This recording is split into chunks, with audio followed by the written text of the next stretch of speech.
Well, it's my pleasure to welcome you here today. My name is Kevin Mumford. I'm an associate professor of economics, and I'm the director of the Purdue University Research Center in Economics that's sponsoring the event today.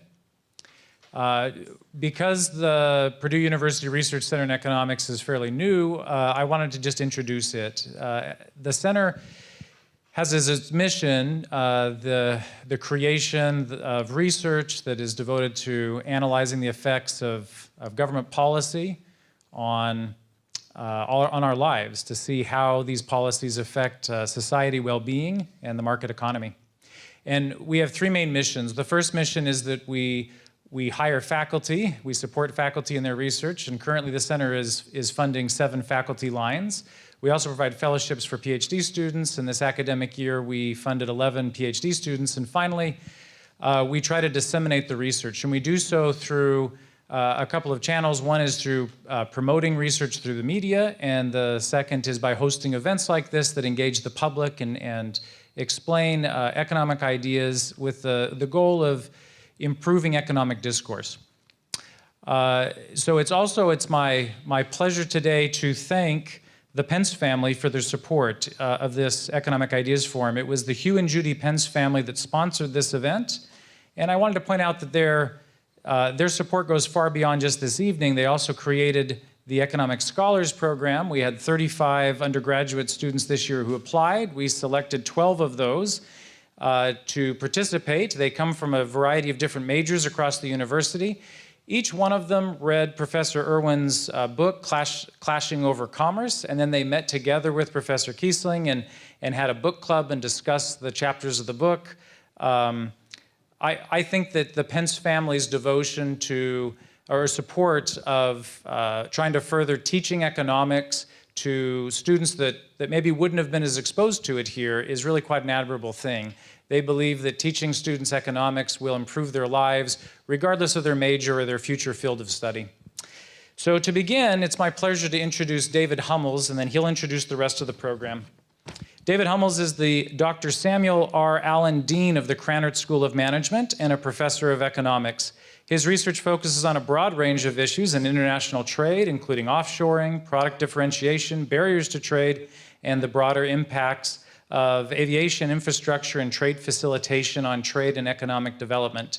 He's published 4 books and over 40 research articles in the leading economics journals. David is a research associate of the National Bureau of Economic Research, an associate editor of the Journal of International Economics, and an associate director of the Forum for Research on Empirical International Trade. David not only is all of these things, but he's just a good guy. His office was across the hall from mine for a lot of years. I really enjoyed having that opportunity to get to know him. So please welcome Dean Hummels. Thanks, Ken. I was sneaking up behind you the whole time. Hi, everybody. I didn't know he was going to be going on that long, or I would have waited in the wings for a bit.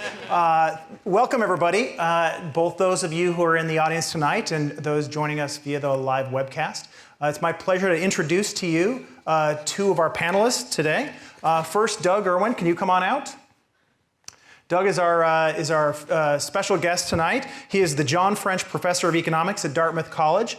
He is widely regarded as the preeminent economic historian of U.S. trade and trade policy. He's published very widely both books and articles, and his most recent book, Clashing Over Commerce, A History of U.S. Trade Policy, Doug outlines the evolution of trade policies in the U.S. From the Revolution going forward.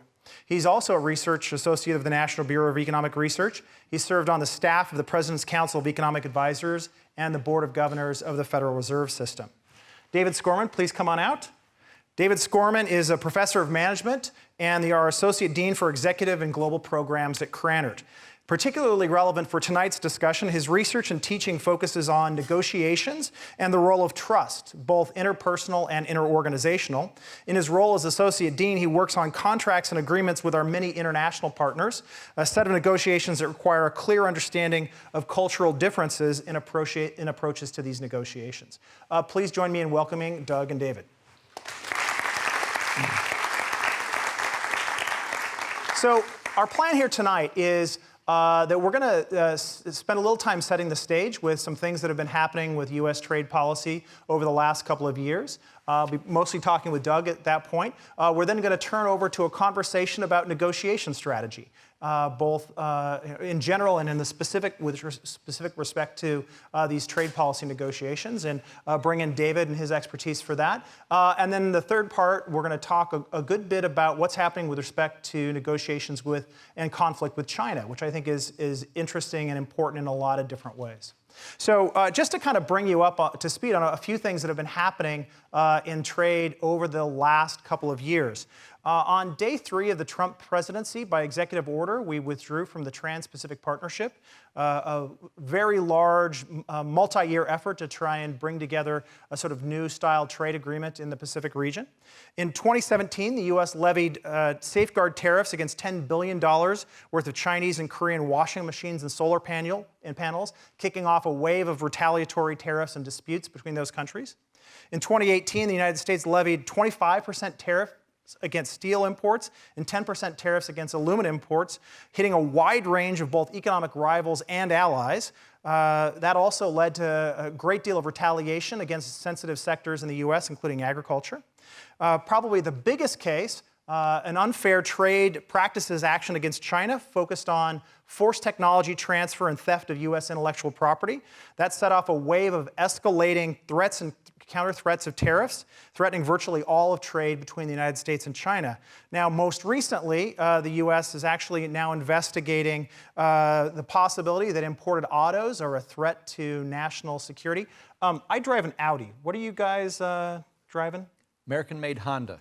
Okay, not a threat to national security. Subaru. American-made. American-made. Okay, so I'm the only threat to national security on the panel. So that's good to hear. So we're going to start with Doug Irwin and focus a little bit on the history and the economics of the problem.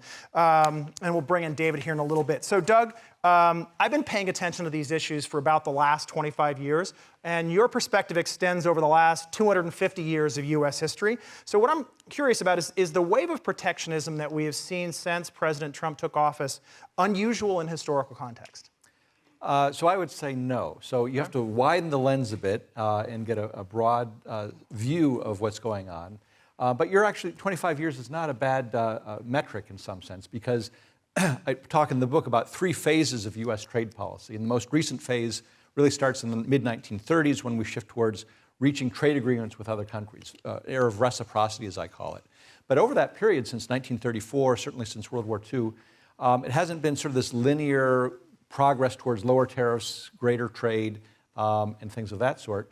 We've had sort of upsurges of protectionist sentiment, either coming from the public or coming from the executive office if the president feels that way. So the first episode, I'd say, in the post-war period is during the Nixon administration, when we had been moving towards lower tariffs, but he imposed a 10% across-the-board tariff on all imports in August of 1971, the so-called Nixon shock. Not so much for protectionist purposes, but to get leverage with other countries to get them to revalue their currencies. This is in the dying days of the Bretton Woods system of fixed exchange rates, and that was a way of moving it. But he also imposed quotas on imported textiles. Actually, the Kennedy administration started that, but he ramped it up a bit. A lot of the measures that were imposed during the Nixon administration began to fade away, but then they began to come back in the late 70s in the Carter administration, certainly the first term of the Reagan administration, a lot of protectionism. Voluntary export restraints on Japanese autos, voluntary restraint agreements on imported steel, extension of the multi-fiber arrangement, and a few other minor episodes. A lot of that began to fade away by the late 1980s, early 1990s, when we get into the NAFTA, WTO era. So the Trump upsurge, in some sense, I think when we look back at it historically, we'll see the steel tariffs. The washing machine and the solar panels is more of a minor blip. We can get into why that's not so significant. I'd say the biggest thing, historically speaking, will be the breach with China, and whether that can be repaired. But I guess the short answer is we've seen these episodes in the past. There's a tendency for them to fade out. The question is what's temporary and what's permanent with the Trump administration. So in the examples that you gave, are these examples where an executive with a strong view of the issue came in and drove the agenda, or does it reflect larger economic forces at work? That's a great point, because this is another difference between Trump and some of his predecessors. I'd say with Nixon, there was some, the president wanted to do something to get leverage. Under the Reagan administration, it was mainly, I think, defensive, in the sense that the President Reagan, who always spoke in favor of free trade, was sort of squeezed by a macroeconomic crunch in the early 1980s. We had high unemployment, it reached up to 10.9%, I believe, by the end of 1982. We had a very strong dollar, a growing trade deficit. a major recession as we had these disinflationary monetary policies under Chairman Paul Volcker.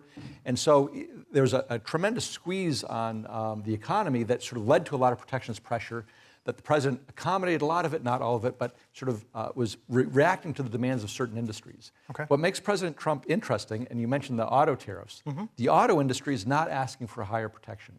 Now, the steel industry did, but the industries that are facing competition from China didn't ask for those China tariffs. This is something that the president, at a time of almost full employment, when the economy is doing well, is acting because he thinks it's important, not so much accommodating the demands of special interests or special industries that think they're being harmed by foreign competition. So why would the auto industry not be interested in protection from foreign autos?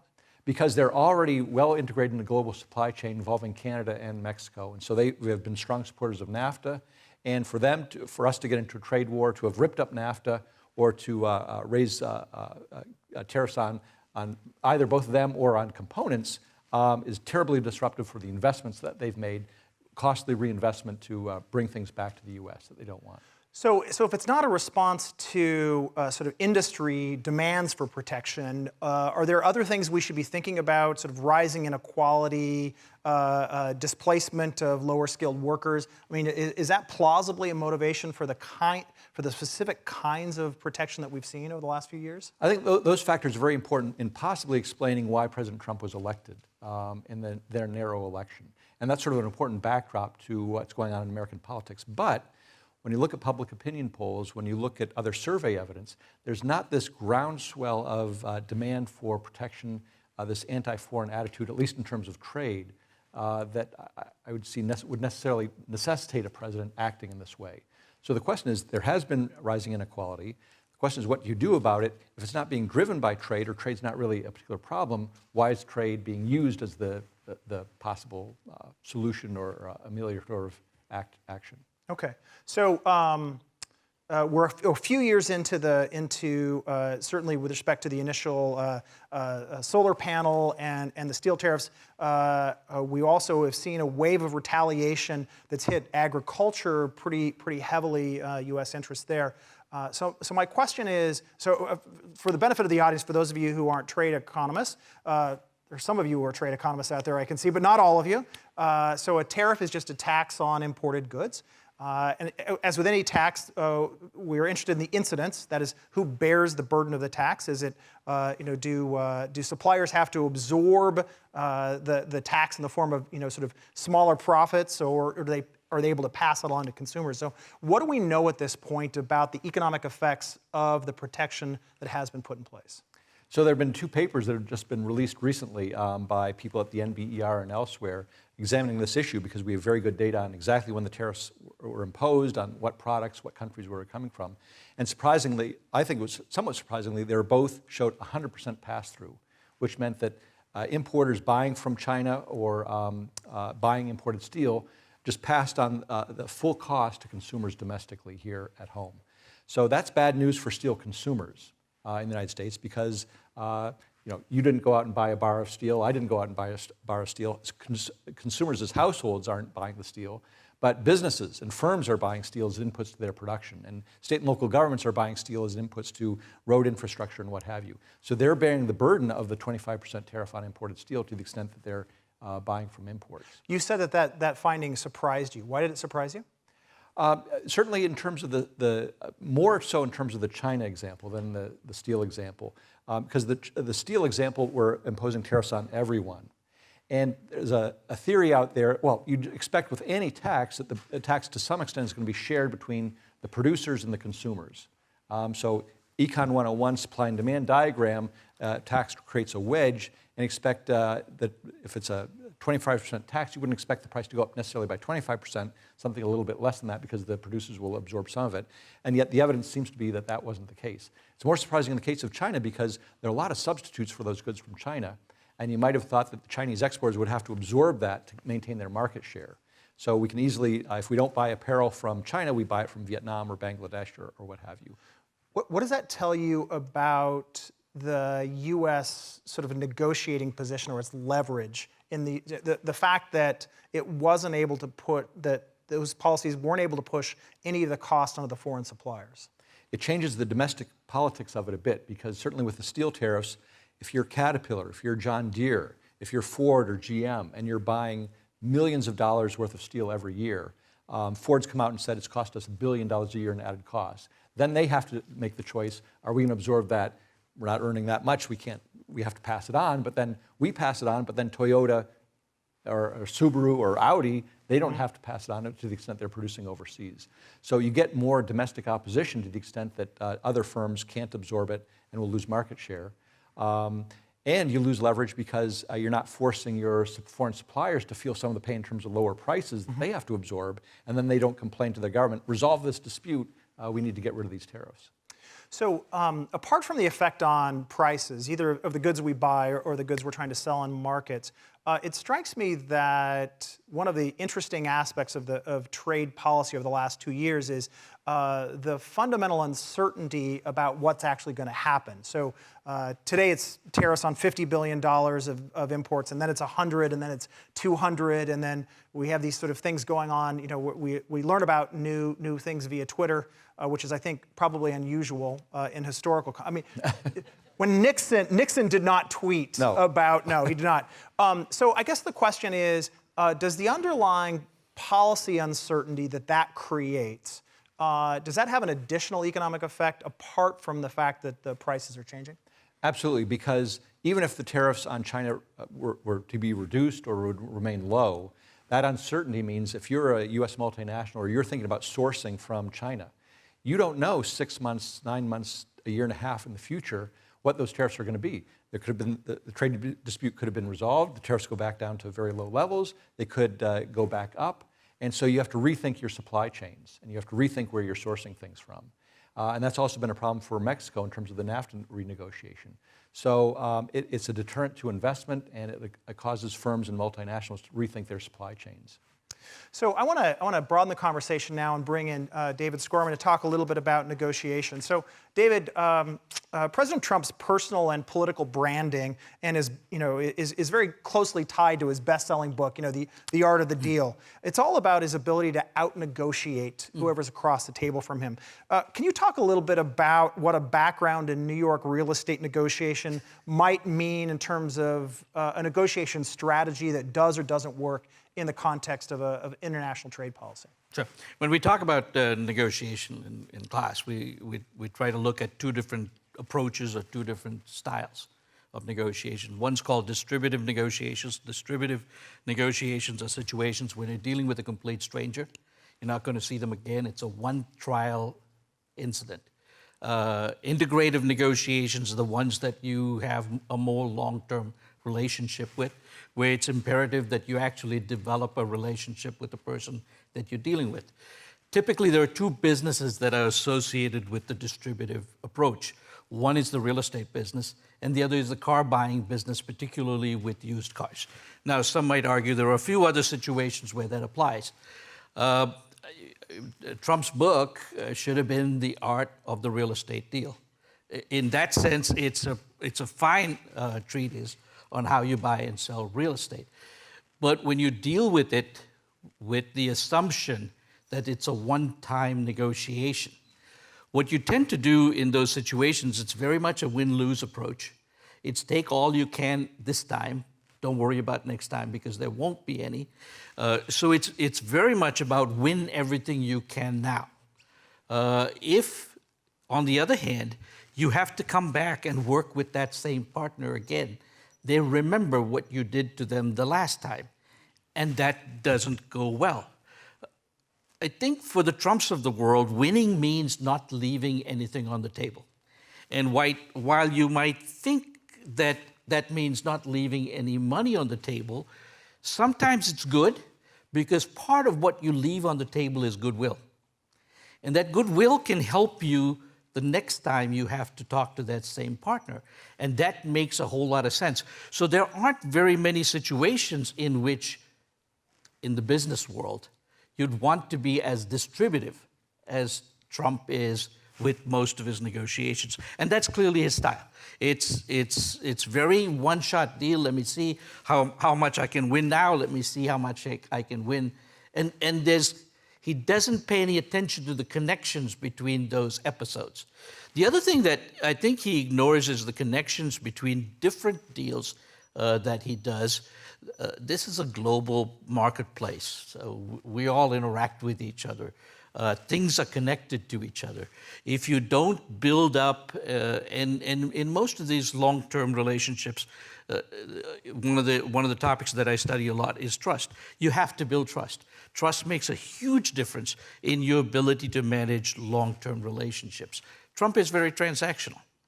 He does what he can now, he wins as much as he can now, and his approach is very good if you're buying and selling real estate. But if you have to come back and deal with that person the next time, it creates a problem. So I could see if I'm talking about a firm that has a long-run supply relationship. Yes. I'm not trying to extract all the goodwill that I can initially because I want to have an ongoing relationship. In the context of international trade policy, Doug, if you want to weigh in this, let me know what you think. Is it more like a real estate deal? Is it more like a repeated game, given what we've seen in trade negotiations over the last 50 or 60 years? I think they're repeated games because one analogy would be our trade friction with China. We had a predecessor, or pre-example of that was our trade friction with Japan in the 1980s. And there's no one day where that was resolved. It took many different types of negotiations. It was a process over many, many years. We were dealing with them on the security front, on foreign policy, on a whole host of things, law of the sea. And to some extent, they were integrated, as you were saying. You're trading off across issues, not just within one particular bucket. But we're going to be dealing with China for many, many years. This is not just a one-off negotiation where we solve all problems, because we won't solve all problems. New ones will crop up. Some will be unresolved initially, so it's a process. So in light of this idea that there are these trade-offs between these issues, I wonder, one of the things that President Trump emphasized very strongly in a conflict with Canada early in his presidency was the fairly obnoxious treatment of U.S. dairy interests in Canada, extraordinarily high taxes on U.S. dairy. And if you look at that in isolation, it's I would say, very hard to justify. Can you help people understand why something like that might come out of a larger negotiation with a Canada? Sure. So you just have to go back to the original NAFTA, the U.S.-Canada Free Trade Agreement. Every government has certain special sensitive interests that are sort of red lines for getting a trade package through the legislature, the Canadian Parliament or the U.S. Congress. So, for example, and in fact, there's been an issue just in the newspaper recently, Florida tomato growers are very concerned about competition from Mexico. So there's a carve-out in NAFTA for actually some citrus and some vegetables grown in Florida because they need the Florida congressional votes. And dairy is a very sensitive issue in Canada. So while NAFTA is not a perfect agreement in terms of free trade and low tariffs across the board, we each get to pick and choose which certain sectors we choose to protect. And for Canada, it happens to be dairy. And so if you focus on those individual ones, you say, that's egregious. But we have our own issues there as well. Please. Let me add to this issue of the trade that is actually happening. I teach in our executive education programs, and so I have a lot of senior level executives in class. Many of them are in the manufacturing companies, and many of them have business with China. And I've asked them, since all of this broke, what are you doing? I know you have agreements with China. How have you resolved them? And to a person, every one of them has told me something like, David, we don't have a choice, we just split the difference. And I suspect for some of them, they're not even splitting the difference. They're paying the whole thing. Because they say, it took us a year to build up this relationship, to qualify this supplier, to make the right parts for what we desperately need. How long do you think it's going to be for us to go find an alternate supplier? And this whole issue of how long is this going to last is a real concern to them. They say Trump could tweet tomorrow morning that we've just closed the deal with China and the tariffs off. In which case, had you told your supplier, no, I'm not buying from you, I've got a new supply in Vietnam, now what are you going to do? Go back to them and say, oops, I'm sorry. Can we do that business again? That's not a good way to build a relationship. And I think that's where the problem comes in. The uncertainty about how long they're going to last is a key issue. The other thing, Doug, you may comment on, as I looked at the list of things that are under tariff, for the US, there are a lot of things like parts for equipment that is being built here, where it takes a long time to build that supply chain, to qualify those companies to build the right products. When I look at the tariffs that are coming the other way, it's soybeans, it's bourbon, substitutable, I'm told. So the notion of if you're buying soybeans from the US and you're a purchaser in China, you can go to Brazil and buy Brazilian soybeans. I don't think anybody notices the difference. Certainly the pigs that are eating them don't notice the difference. How did we come to a point where all of the things that the American companies need to buy are things that require that long-term relationship? And all of the things that are on China's list, I looked at the list recently, and I swear the top 20 items were nuts, and I mean that literally, not metaphorically. I didn't know we produce so many nuts. But if you do that in the US now, it's being tariffed.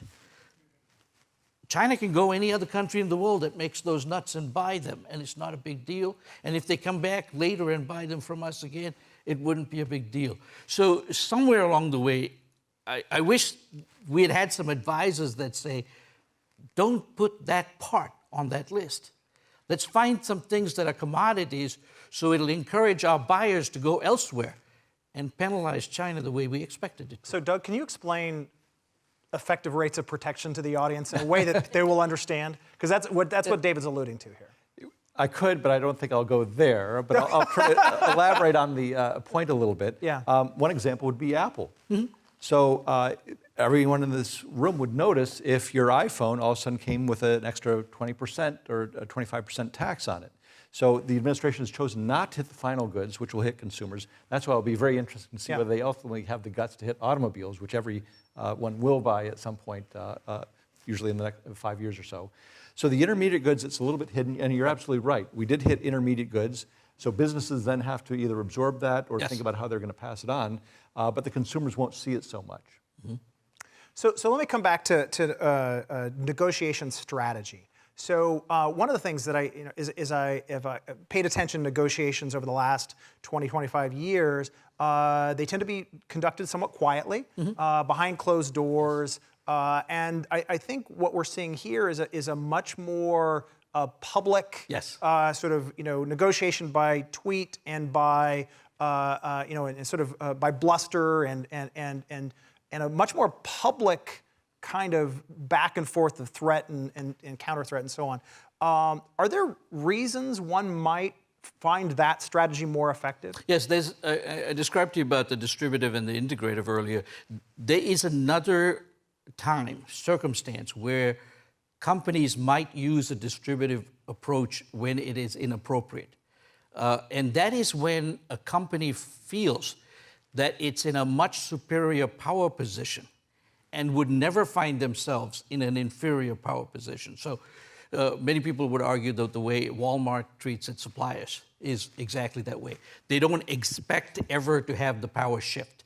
And so the problem is when that power starts moving around. But if you're a Walmart, you're always going to have power over your supplies. So you can treat them distributively. You can treat them with that bluster. You can treat them with the kinds of things that you see, because you will never see the game turn on you. And so there are some big companies in the U.S. that treat suppliers that way. It's just that it's a little hazardous if you guess that wrong. And I see Trump doing a lot of that because that's part of the real estate game. Okay.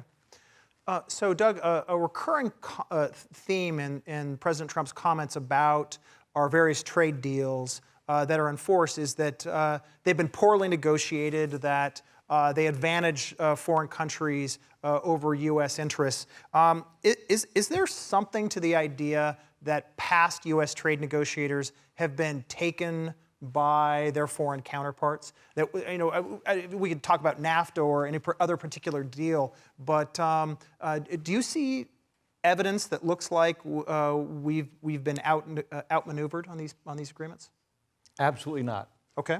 I think all the past agreements are eminently justifiable, and they may be incomplete in certain ways. But let's just take NAFTA, for example, and this will get to some of your points, too, about negotiating strategy. NAFTA, which the president said was worst trade agreement ever reached, et cetera, et cetera, the agreement is the rules of the game. It says basically the U.S. doesn't impose tariffs on Mexican, Chinese, and Mexican Canadian goods, and they do the same. So it's the same level playing field, if you will, that presumably the president and others would want. And what was interesting about his critiques of NAFTA, he never, even in their renegotiating objectives, which the U.S. Trade Representative's Office released shortly after he took office, they never identified one single provision that they said, this is unfair, this benefits them at our expense, this is what has to be changed. What the president, I think, really objects to is the outcome. So it's not the rules, it's the outcomes. Okay. So the rules of the game, if you have zero tariffs across the board for all these countries, it doesn't guarantee that a certain amount of commerce, it doesn't guarantee a certain trade balance. But what he sees at the end of the day, and this gets to sort of real estate, is the U.S. has a trade deficit with Mexico. It's relatively small in comparison to the overall trade deficit, but he sees that and says, they're selling more to us than we're selling to them. That's unfair, that's a bad thing, it's our money leaving, and you can get into the economics of that and why that's not particularly accurate, but if that's your metric, a trade agreement doesn't dictate that particular outcome.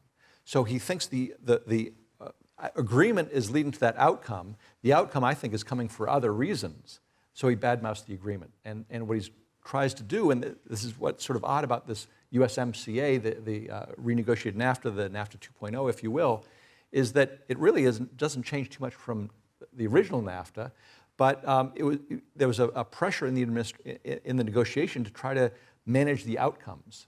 And that's something that no government is willing to sign an agreement guaranteeing a certain level of trade. So manage the outcomes. Give me an example of what that looks like. I think what the president wants is balanced trade. So his idea was, it doesn't matter what the agreement says, if we export as much as we import, that's fair. That's balanced. And it would be better if we had a surplus, but at least we would have balance. But agreements don't guarantee that, don't mandate that. So it's tough to shoehorn a certain outcome into an agreement.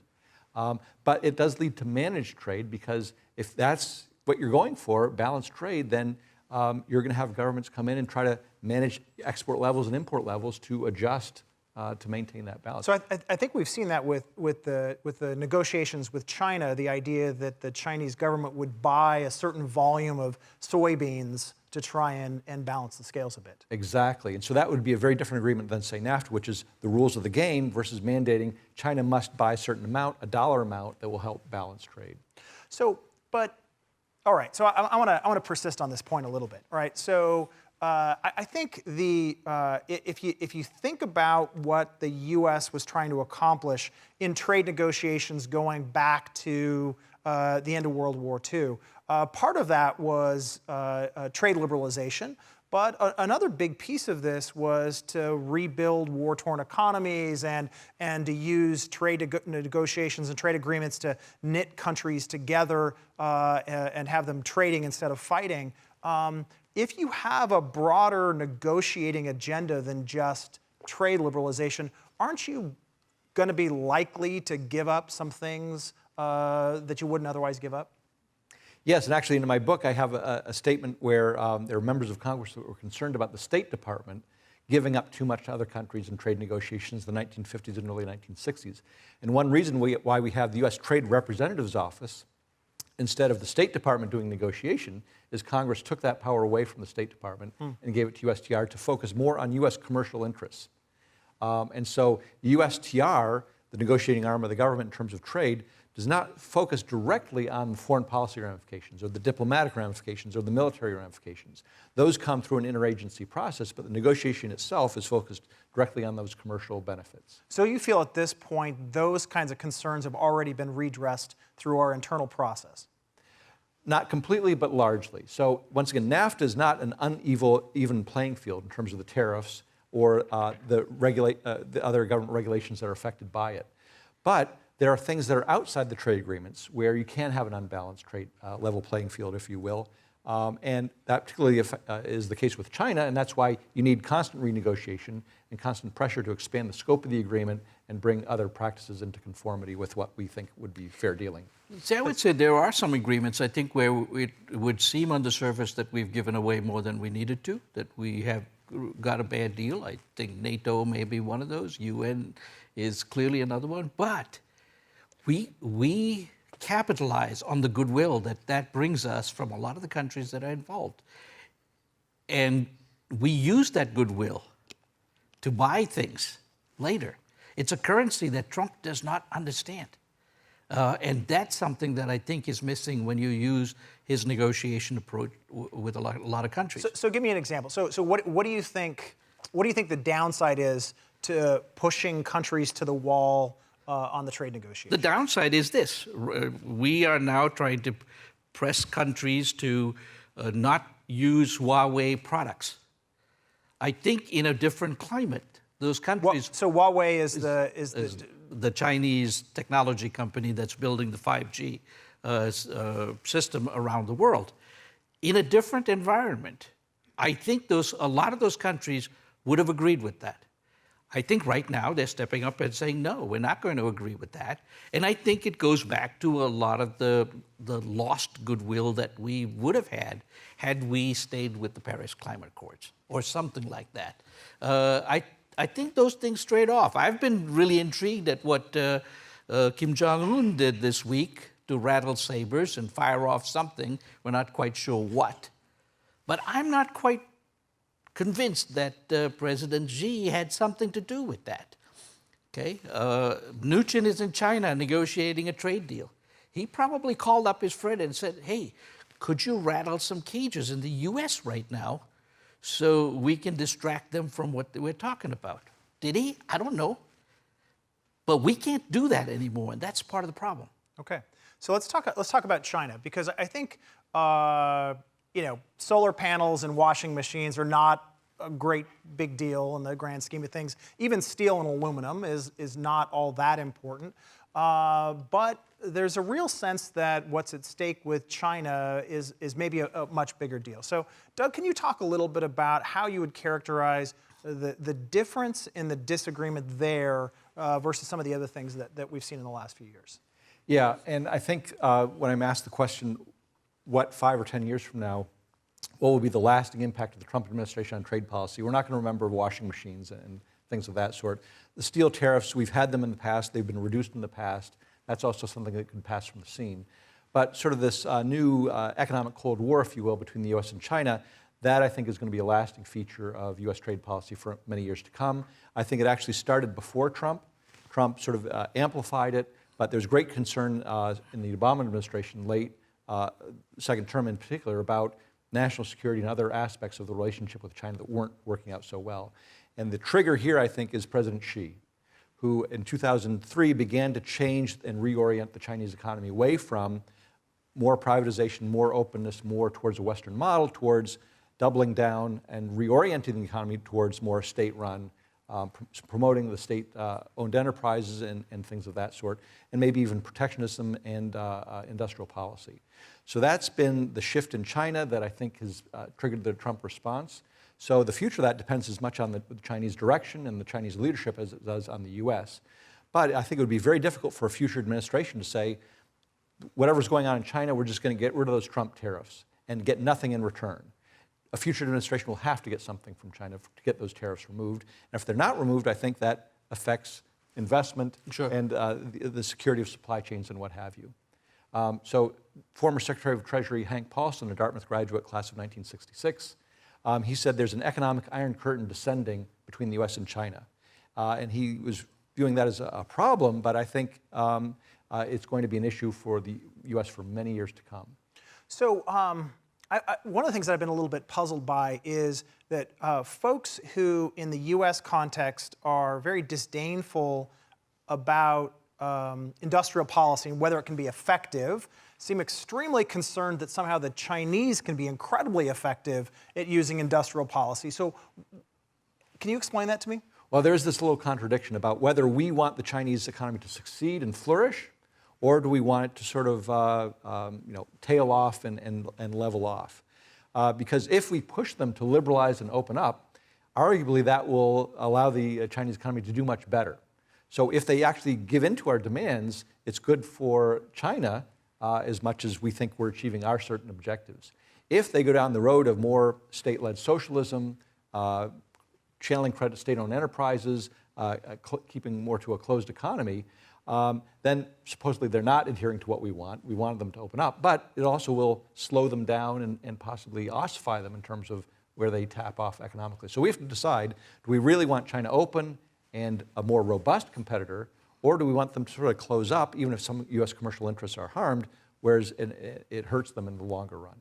But I hear a lot of conversation about concern that China's going to dominate alternative energy with solar panels, that they're going to dominate artificial intelligence because of the massive investments that they're making there. So, I mean, should we be concerned about Chinese dominance of key industries, and are there any historical analogs to that kind of concern? Well, the historical analog, the one that comes to mind immediately, is Japan in the 1980s, when Ezra Vogel, the Harvard sociologist, wrote a book called Japan is Number One, thinking that Japan's going to be overtaking us. They were on this fantastic growth path. They'd taken over the auto industry and semiconductors and other things like that, and they were just going to, pretty soon we're all going to be eating sushi in the morning and doing calisthenics like they do in front of Japanese factories. God forbid. And we'd have to try to catch up to them. And of course what happened is a real estate bubble in Japan, aging of the population, and they've sort of are no longer viewed as a big competitive threat. So with China, I think, well, one difference is Japan was an ally and a friend and depended on us for security. China does not. China is also a lot larger. So there's this geopolitical and geostrategic and military aspect of the relationship, which is sort of made the U.S. much more concerned about what's going on in China. But I think there are a lot of negative signs for China. They're also an aging population. They also have a real estate possibly bubble, or certainly overinvestment in real estate with a lot of debt hanging over the system. And so there has been a very dramatic slowdown that I think will continue. So we may think about things very differently 5 years from now when they've slowed down a lot, don't seem to be moving in terms of the economy, and maybe some of these industrial policy moves don't pay off. But should we be concerned about China's dominance of, say, artificial intelligence technologies? And if we should, can trade policy do anything about it? Well, I think there's a lot of concern, obviously, about China stealing our intellectual property. But if they come out with new innovations, I think it's very easy for us to borrow from them as well. So we've certainly borrowed from we've borrowed from Japan in the 1980s in terms of auto production and improving our game in terms of productivity. So I'm not sure that China can be this hermetically sealed environment where they come up with innovations and they sell it to us, but we don't get to tap into those as well. So as a trade economist, I'm not going to say whether we should be concerned in a military and strategic sense, but in terms of an economic sense, I think A, they may not leapfrog way ahead of us, and B, even if they did, in certain sectors, we would be able to adopt innovations from them. Okay. So I know you wrote you did some work with Pete Clino back in the day about spillovers between industries when ideas are generated here and they go here. What's the state of the literature on that? What do we know about how ideas spill across countries? That actually, for open economies, ideas can spill over fairly easily, and you can adopt innovations developed in other countries. A lot of it depends on foreign investment, however. So that might be one difference between Japan and the U.S. and China and the U.S. is that if China really closes up, it may be harder to tap into how are they getting their innovations. But to the extent that they're a little bit more open, both U.S. firms participating there and Chinese firms operating here, the spillovers will occur. So I want to come back to negotiation strategy in the context of China. And one of the things I'm curious about is, there's something of a go-it-alone strategy here that the Trump administration is pursuing. Is that likely to be, if you want to influence, the course of liberalization in China? What are the strengths and the drawbacks of a kind of go-it-alone unilateral approach as opposed to bringing in additional country partners to help? Yeah, I think David will have something to say on this, but I just make 2 points. One is that when we withdrew from TPP, without even really thinking about it. That's the Trans-Pacific Partnership. Trans-Pacific Partnership, early on that you alluded to. We had an alliance and a partnership with many countries in the Pacific Rim that excluded China. that would establish new rules on state-owned enterprises, would have equalized U.S. market access in terms of Japan and other countries, and would have set a tone for the whole region that with U.S. imprint. And we've sort of lost that. And it's very hard to replicate it through a whole series of bilateral agreements. In addition, in confronting China, when we bring cases before the World Trade Organization, which has this adjudication body for trade disputes, we should be getting European allies, other Asian countries to co-sponsor those cases with us. Because if we present a united front, I think we'd have much more leverage in terms of influencing things in China. David, do you want to weigh in on this? Couldn't agree more. We can't pick fights with everybody at the same time. The Trans-Pacific Agreement, I think, had we stayed that course, would have forced China to join. And that would have made a huge difference because they were sitting it out, but they weren't sure it was going to actually go through. I think that would have been a good thing to do. I think we need partners. We cannot go it alone, and we cannot go it alone against everybody. That's the crazy part right now. We're trying to go it alone on every partner that we've ever had, and that's not a winning strategy. So, there's sort of an interesting example in the news just today. There was a big WTO case with China on one side opposing, and the EU, the European Union, in opposition, that the U.S. filed an amicus brief joining in on the suit. And the alliance between the Europeans and the Americans sort of carried the day in front of the WTO dispute panel. Interestingly, the WTO ruled today that China is, from their perspective, not a market economy. So it's sort of an interesting example of how this plays out. Are those kinds of alliances common in World Trade Organization disputes, Doug? Usually when you look at the cases, which you can get on their website, there are countries that join in. I'm not sure what the term would be for the U.S. when you have amicus briefs or something like that. But you do get alliances of countries saying, yes, we all think this is a concern. Unfortunately, we've been on the receiving end of that too. When we imposed the steel tariffs, ostensibly on grounds of national security, it wasn't just the EU, but it was Australia, Canada, China, and a whole bunch of other countries that said, wait a second, there's something wrong here in terms of the process. So, one of the kind of, I think, underexplored stories here with trade policy has been what's happening in the institutions. And so, in the World Trade Organization, the dispute settlement process is a really important part of what goes on there. And the U.S. has not, as I understand it, not been supplying or not approving judges to sit on the dispute panels. Can you talk a little bit about what's going on there and why that might matter? Okay, so when two countries disagree on a trade policy matter, and it's under the purview of the WTO agreements, the WTO will form a panel to hear that dispute. And if you don't like, and usually one country doesn't like the ruling that comes, it's appealed to an appellate body, and then they make a final judgment. And that consists of certain, so I think it's the appellate body is the issue, not the dispute settlement, the original body. And they have a certain stock of judges, and actually this started under the Obama administration. So Trump has continued this, but it's not just him. There have been concerns in the U.S. about the rulings that have come out from the WTO, whether there's sort of judicial expansion in terms of interpreting too much, over-interpreting the agreements, which are sometimes deliberately vague, and whether there may be even some sort of bias. And so that's been a live issue to discuss. But I think it's by the end of this year, if new judges aren't appointed to the appellate body, they will cease to have a quorum and will not be able to, it'll sort of, the whole system will grind to a halt. So, so that would be bad. Is there anything that could reverse that process? I mean, is that just the White House has got to decide that it wants to start sending names forward, or I mean, how do you get that to change?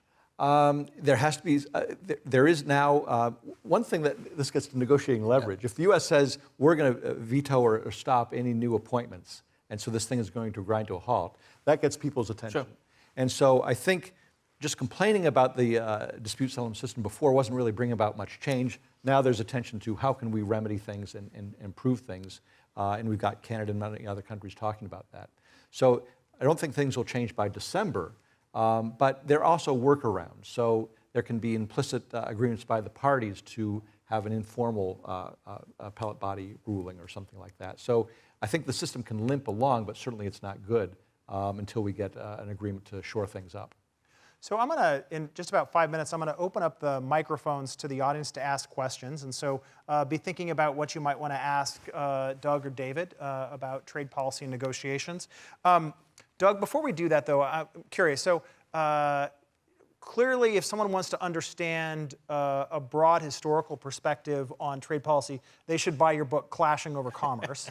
Well, if they want to understand it, they have to read it. Right. It's not essential. Right. But I'd be very happy if you just bought it and it just gathered dust, too. So. Very good. If people want to stay up with current events in the trade policy arena, what's an accessible, easy way for them to do that? Well, there are a couple of think tanks in Washington that cover this quite extensively. So and this is a biased assessment because I'm a senior fellow at the Peterson Institute for International Economics. So they have a website and some great trade economists there, Chad Bound in particular. You could follow him on Twitter. You could just look at refresh the PIIE website every now and then. They're very up to date in terms of what's going on and with analysis of things of that sort. The Wall Street Journal covers things pretty well. New York Times does too. So these things have made the news. So just following the news, I think, can lead you to sort of explore and Google for more. So Chad Bound's podcast, Trade Talks, I like that as a trade economist. Is that accessible to a broader audience, do you think? I think so. They try to make it accessible to non-economists. And there are a couple of others. If you really want immediacy, there's another podcast called The Trade Guys, or Two Trade Guys. It's at the Center for International and Strategic Studies. Bill Reinsch and someone else, Scott, I can't remember his last name, and they talk about more sort of the week-to-week, not the economic issues, but the politics of what's going on. What's the likelihood of an agreement with China? What's going on with the negotiations with Japan? Things of that sort. Okay. All right, so we're available to take some questions from the audience. Someone want to be brave? Please, step up to the mic, please. We have mics at both sides.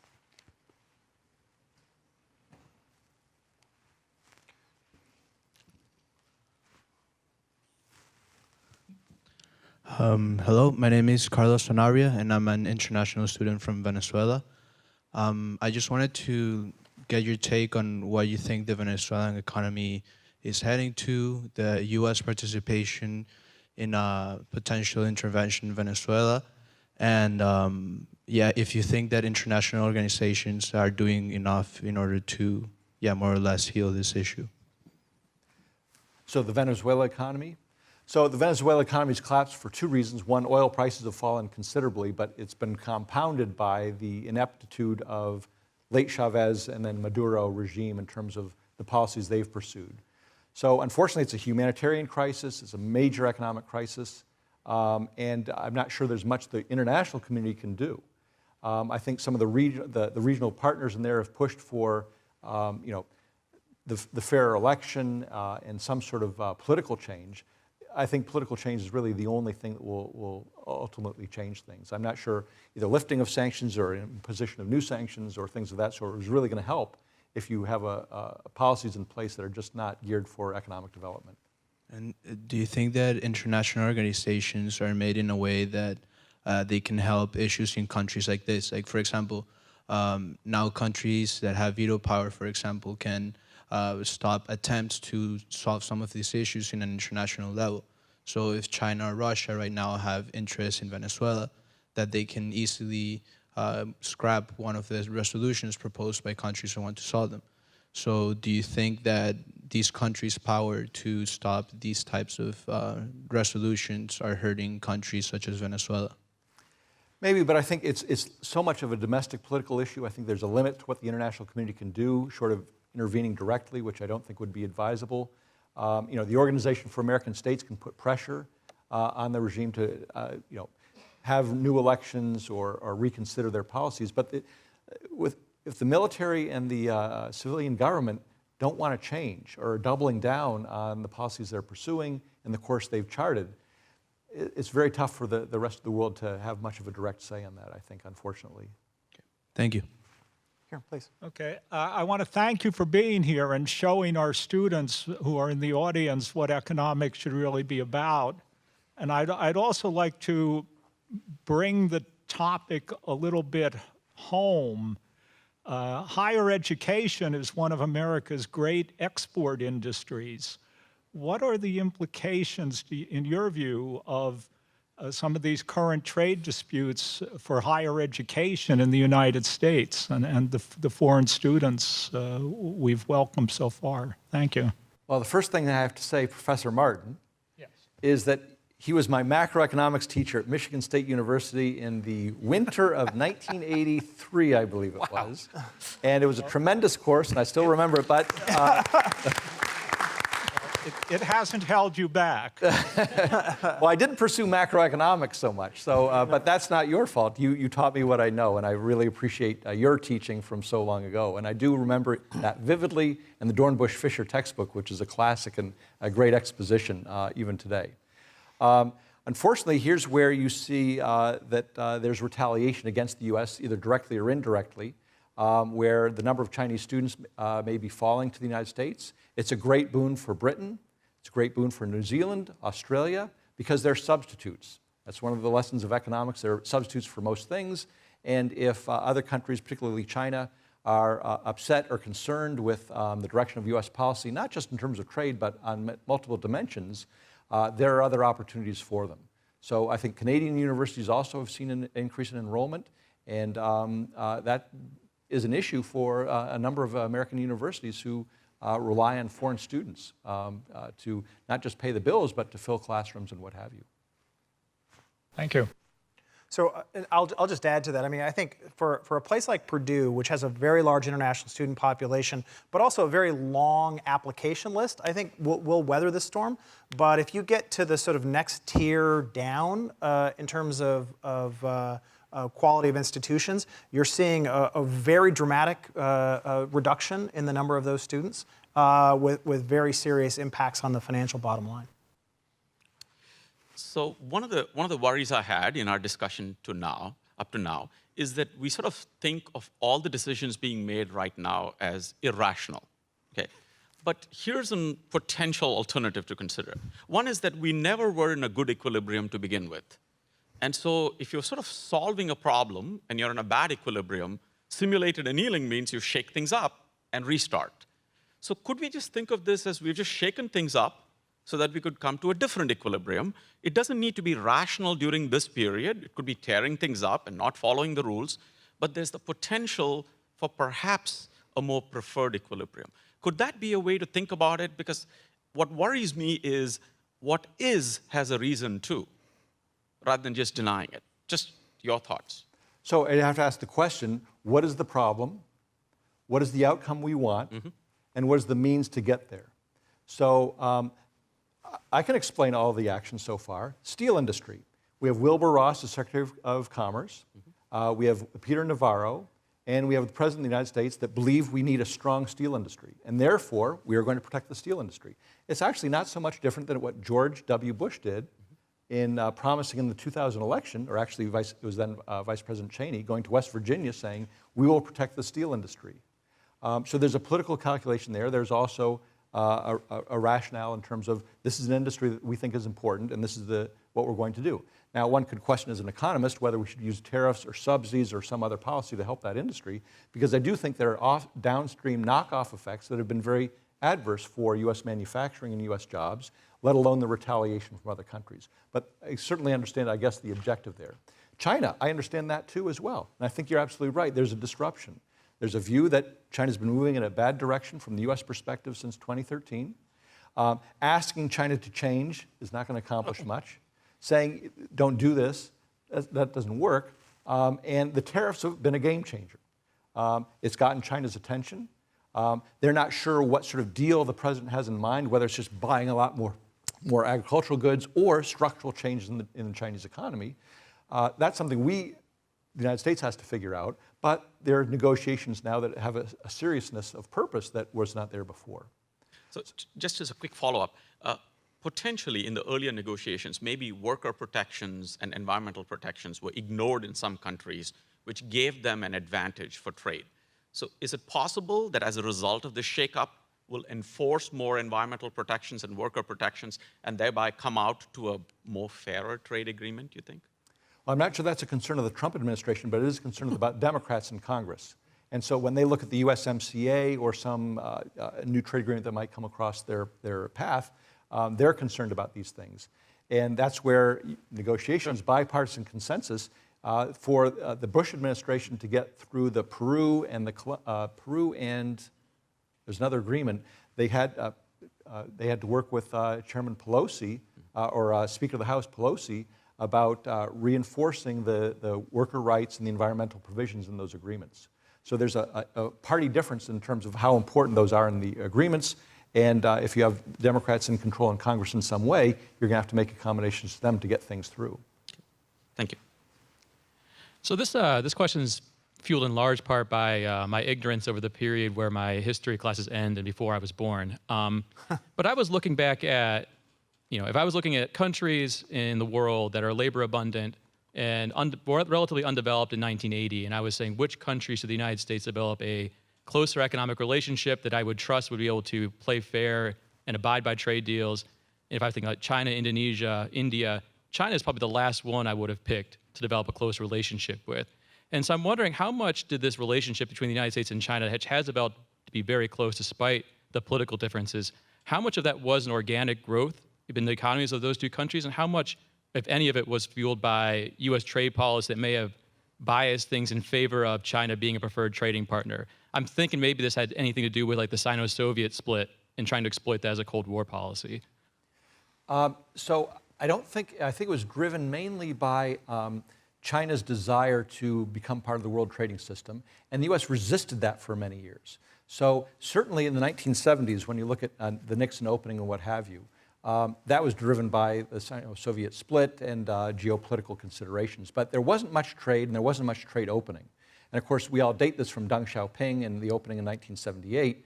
But it was a very fraught relationship in the 80s because human rights was a major concern. It took some time for us to offer them most favored nation status, and that was granted on a year-by-year basis. And after Tiananmen Square, there was a great deal of question about whether that would be renewed or not. And so then in the 1990s, you have the Clinton administration in power that also was pushing China very much to open up, reduce tariffs, become more transparent, privatize and liberalize. And once again, that took, they actually asked to be part of the world trading system, the GATT, originally in 1986. Accession didn't happen until 2000, and the U.S. was resisting pushing China to do more and more and more. So this gets back to your question. Were these negotiations imbalanced? We pushed them to do a lot of stuff. It's not as though we just said, oh, you're a communist country, but it looks like you're moving in the right direction, come on in. We did push them. In retrospect, there's a huge explosion of trade that, once again, couldn't be completely anticipated based on the agreements that were reached. But that explosion in trade really occurs after they come in, and we can get into all the reasons for that. Partly it's their liberalization that led to that, particularly their reducing input tariffs that made their exports more competitive. But we did, through the 1990s, there were stops and starts and almost accessions and then pullbacks from that for various reasons. So it wasn't, though, we just sort of we let them in. It was a long, long time coming. What are your thoughts about Brexit, and do you have any concerns if there's a no-deal Brexit? So a couple of things to say about Brexit. One is that sometimes it's considered evidence of an anti-globalization backlash around the world, and Trump, Brexit are often put in the same category and what have you, that people are, there's this populist revolt against globalization. When I think about globalization, I think about it in different buckets. And one bucket, as we're talking about today, is trade. But there's also capital flows, there's also labor mobility across countries. And I think the common element, perhaps behind Trump and Brexit, is concerned about labor mobility and immigration. Brexit was not really spurred by the British people saying trade has not worked out for us. It is concerned about sovereignty being ceded to Brussels or Strasbourg and immigration, which they feel is outside their control. But notice in all the negotiations, the British government wants continued access to the European market. And it's the Europeans saying, well, if you're outside the EU, do we treat you as a member, or how do we negotiate that? And then there's these other Norway and other types of examples. But because there's no consensus in Britain about what exactly they can get and whether it's favorable enough, the danger is they leave the EU without guaranteeing that market access. That leads to some uncertainty, and there's absolutely going to be a hit to Britain's GDP as a result of that. So there have been a lot of studies about what was the GDP impact of Britain joining the EU in, there's then the EEC in the mid-1970s, and it's uniformly positive, and it's also pretty large. And they're not going to unravel that completely, but to the extent that they have a no-deal Brexit or a Brexit that doesn't guarantee that market access, there is going to be an economic hit that will be manifest. And then, of course, there's the whole Irish issue in terms of the border there as well. So it's incredibly complicated, and I guess that's what I would think about it. Please. Thank you. Hi. So continuing on Steve's question, so we are happy to educate foreign students, but I think as a nation, we are more interested in keeping the best, right? And as long with tariffs, we have also seen a fight against like the changes into H-1 visas. You know, the highly skilled migrants do not get so much exposure on the media like other kinds of migrants, but still the migration of high skilled people has been under attack. They are taking away the spouse's visas, which makes it more complicated, you know, to stay here. So should we think that again in the big picture as just one event that will go away, or should it be something that we should worry about, especially in the university, that we're trying to, you know, educate the best foreign students and also with the intention to stay here for the growth of all of us, right? Do you have something to say about that, since you're Yes, Dean. Well, yeah, I gotta tell you, it would make my job a whole lot easier if we have an extraordinary number of incredibly talented international students who want to come study here because they have the opportunity to not just you know, advance their own careers, but because they can make a real difference. And I think we are impeded in making the benefits of Purdue University what it could be by those visa rules. So I think it's enormously problematic for us. And I think most of the strong evidence we've got on this is that highly skilled, you know, very, very well-educated individuals are strong complements for each other, not substitutes. In other words, what happens when you bring in highly educated immigrants is they start companies which in turn hire a bunch of highly educated people. So I think there's a you know, sort of alluding to thinking about low-skill migration is the right model. I think completely gets it backwards, and so I think there's a real problem for us at Purdue, but also a real problem nationally in terms of a very significant loss of competitiveness from this. Now, I think part of the problem that we run into is that the industries that most benefit from this have been really not very vocal in doing anything about the problem. You know, they're really they're not actively agitating and lobbying for an expansion of the visa rules that would enable them to get access to this talent, which I think is a real problem. I don't know. Anything you want to add to that? I don't really have much to say, except, you know, we've had an incoherent immigration policy for some time, and now the politics of it have become even worse. And there's a division in the Republican Party between those that think about business leaders and the business interests in favor of expanding H-1B visas, particularly for highly skilled individuals, and the base, which is much more suspicious about immigration, where the skill levels get often blurred. Thanks. Yeah, please. So currently I'm in Professor Zhang's class, which is international trade, and we're actually studying tariffs and quotas right now. So this is the perfect topic. We actually learned in our class how trade deficits aren't always necessarily a bad thing, as you guys were talking about. Sometimes it can be beneficial, and we see that with the avocado crisis going on right now in the US and stuff like that. A lot of times that we actually end up talking about is obviously the impacts of tariffs. But as you mentioned, a lot of times with my internship this summer, they all stay with their suppliers that were from China. So we made off-road vehicles and motorcycles, and we stayed with that steel industry that we were working with in China, where a lot of people, and Trump had said, where everyone will start switching to more domestic-made producers. So what truly are the benefits of actually imposing a tariff for domestic workers and for international workers? Well, the benefits are, there's distributional consequences. So you're going to be benefiting potentially some domestic firms that are being protected from foreign competition by reducing that competitive pressure. But they're also, but if they're inputs, that's raising your costs. And if you're exporters, that leads to ramifications there. So there's no sort of one quick and dirty answer to that question. You have to look at which sector and what type of good you're talking about.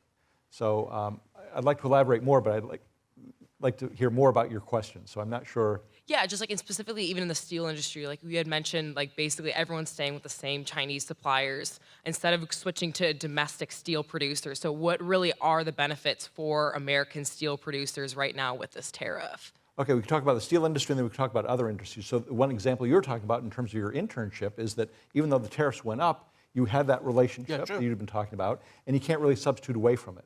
But when we impose those tariffs on, say, apparel, T-shirts, there's no specialized Chinese producer. We can easily get that from Cambodia or Bangladesh or Vietnam or something like that. So in that case, the impact in the U.S. is very muted because we just shift the supplier to some other Southeast Asian country. But if you have a specialized relationship, then you're going to bear the burden of those higher costs. And the problem is if you raise the cost of those steel-consuming firms, that raises their costs overall. Then the question is, can they pass on those costs to the consumer, or are they facing competition from China or Japan or Canada where they can't raise the price, in which case their profitability suffers dramatically?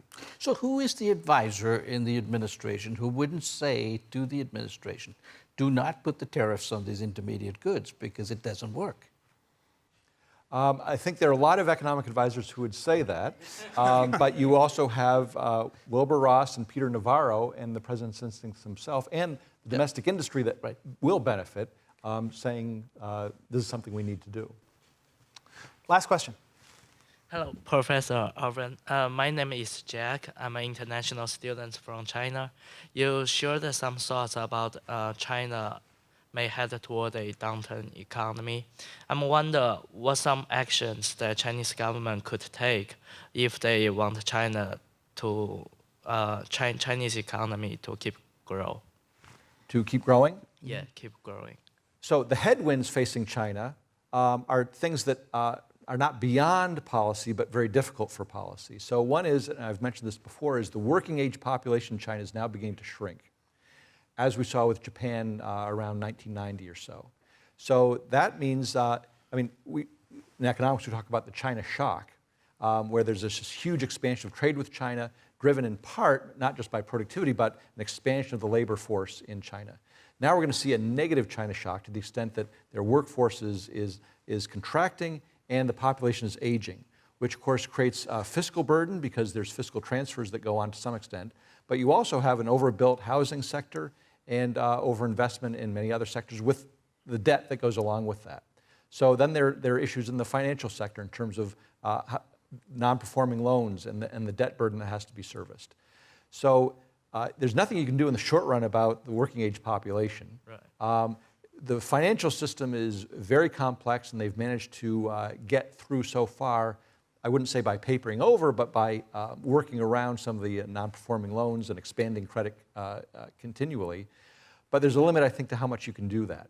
So one thing you can do, one thing they could do, one thing that I think they know they could do, is that when you look at the productivity gap between state-owned enterprises and private sector firms, it's enormous. So at Dartmouth just last week, we had Nick Lardy from the Peterson Institute talking about a recent book that he has on the Chinese economy under Xi and the state-oriented direction they're going.